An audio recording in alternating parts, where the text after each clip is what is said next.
स्वप्नील कैलाश कोल्हे आणि संजीवनी विनोद आंबाडरे या प्रेमी युगुलाने चंदनखेडा येथील महात्मा गांधी तंटामुक्त समितीकडे येऊन विवाह लावून देण्याची मागणी केली। त्यांच्या या अर्जाचा तंटामुक्त समितीने ग्रामपंचायतमध्ये समितीची सभा बोलवून समिती अध्यक्ष मनोहर शालिक हणवते यांनी दोघांचीही कागदपत्रे तपासून या विवाहाला समितीचे उपस्थित सर्व सदस्य मंडळी होकार देऊन विवाह लावून देण्यात आला। यावेळी मुलाचे आई, भाऊ आणि इतर नातेवाईकांना तंटामुक्त समिती मार्फत बोलावण्यात आलं होतं।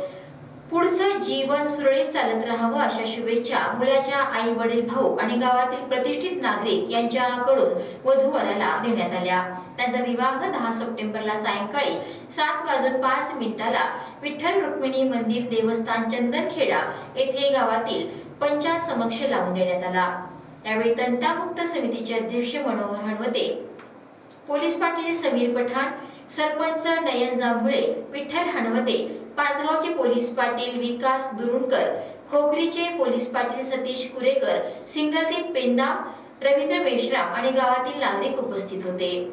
आई वडील आणि तंटामुक्त समिती मार्फत यावेळी दोघांनीही सुख दुःखात एकमेकांना साथ देण्याची शपथ घेतली।